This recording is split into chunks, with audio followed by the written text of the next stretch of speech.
البحر. الكلمة دي أول ما بتسمعها بتحس براحة نفسية وبهجة وفرحة مش طبيعية، سواء كنت صغير ولا كبير. رؤية البحر والقعدة قدامه والعوم جواه شيء بيغير روح وطبيعة الحياة. يا سلام بقى على فسحة جوه مركب وسط البحر، وده اللي هنعمله النهاردة مع بعض. فلو كنت جديد في القناة اعمل سبسكرايب وفعل زر الجرس عشان يجيلك جديد جولاتنا ورحلاتنا أول بأول. ويلا بينا بسرعة نبدأ جولتنا ورحلتنا النهاردة.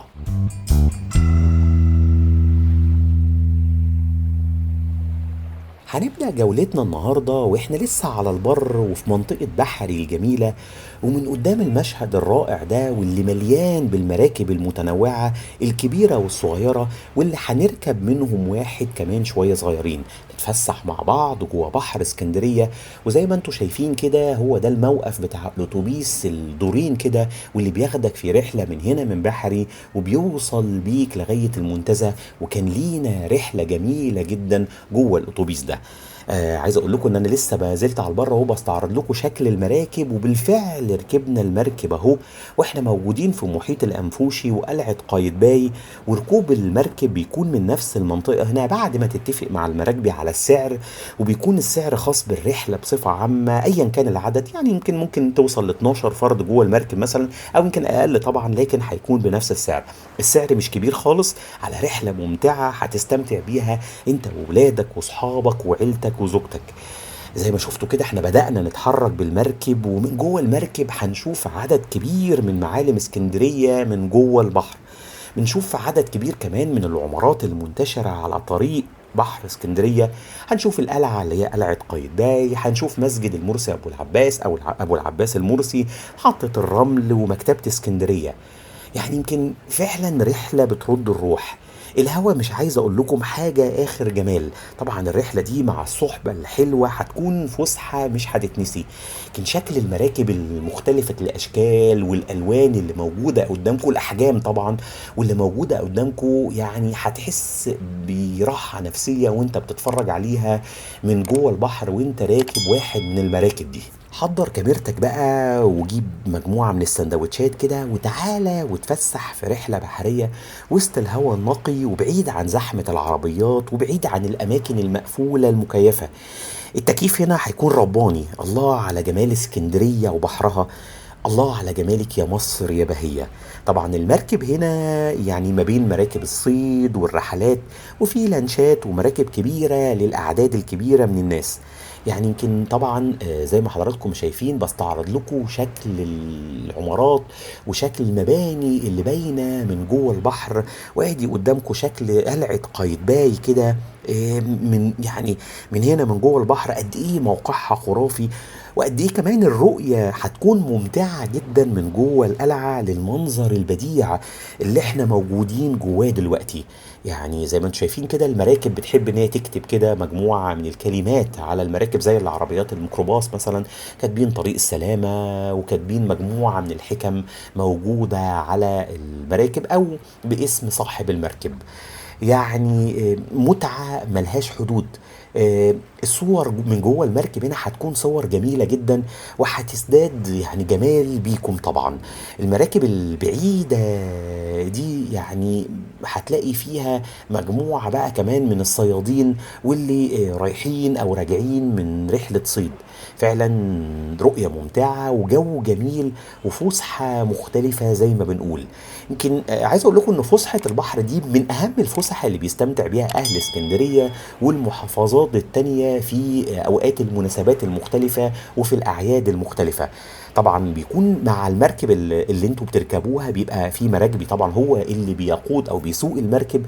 وعايز اقول لكم انه مهم جدا ان المراكب ده يكون محترف ويعرف يتحكم في المركب بشكل صحيح، لان طبعا يعني الميه بيكون فيها اهتزازات، ولازم يكون المراكبي ده محترف عشان سلامة الجميع. زي ما حضراتكم شايفين يمكن طبعا مجموعة كبيرة من العمارات اللي منتشرة على طول كورنيش وعلى طول بحر اسكندرية الجميل، مجموعة من المراكب المتنوعة في الأحجام.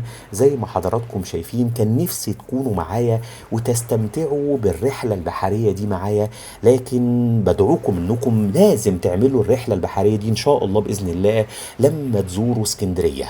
عايز اقولك غمض عينيك وافتحهم تاني وافصل بقى عن التكنولوجيا والاجهزة الحديثة، وادخل بكل حواسك جوه البحر اللي احنا فيه دلوقتي. هتحس ان انت في اعماق الاحساس بجمال الطبيعة.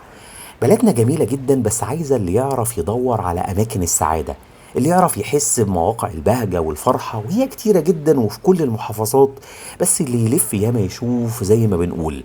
البحر ده ياما كتب عنه الشعراء والكتاب أجمل الأشعار وأجمل القصص والروايات. ياما قعد عليه ناس حيرانة ومكتئبة، ياما قعد قدامه ناس بتحب وناس فرقت حبايبها. يمكن دايما البحر كان طوق نجاة لكل الناس اللي أنا قلت عليهم دلوقتي. وانت قاعد قدام البحر وكأنك بتكلمه وهو بيرد عليك. شكل العمارات من هنا جميل جدا وانت بتشوفها من جوه البحر. وزي ما حضراتكم شايفين، يمكن ده مسجد المرسي ابو العباس بالمأذنة بتاعته اللي موجودة هنا، وادي معلم تاني من المعالم اللي موجودة هنا وهو قلعة قايتباي من جوه البحر. واتفرجنا برضو على مكتبة اسكندرية. وما زلنا بنستعرض جمال البحر وجمال الطبيعة الخلابة اللي احنا بنزورها النهاردة وبنتفرج فيها على شكل بحر اسكندرية الجميل. في مجموعة من الناس اهو بيمارسوا الرياضات البحرية جوه القوارب الشراعية الصغيرة جدا اللي موجودة قدامكم دلوقتي، وهنتفرج عليها كمان شوية عن قرب. عايز اقول لكم ان البحر يعني يمكن بيشبه الحياة بشكل كبير في تقلبات البحر وتقلباته. البحر اللي احنا فيه ده وهو ساكن كده بيكون يعني يمكن شبه الطفل الوديع. واول بقى ما البحر يعلى والامواج تزيد، بيتحول الطفل ده لطفل شقي بيجري في كل حتة. كان قلت لكم ان البحر كان مصدر الالهام لكل اللي عايز يكتب قصة او قصيدة شعر. ولون البحر الازرق الجميل ده بيديك شعور بالامل والهدوء.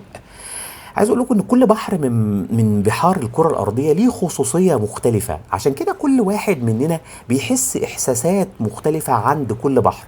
يعني وانت في اسكندريه هتحس احساس مختلف عن وانت في مرسى مطروح او موجود في الساحل الشمالي او موجود في راس البر او موجود في بورسعيد او حتى في دول تانية زي تركيا او اسبانيا او ايطاليا او امريكا.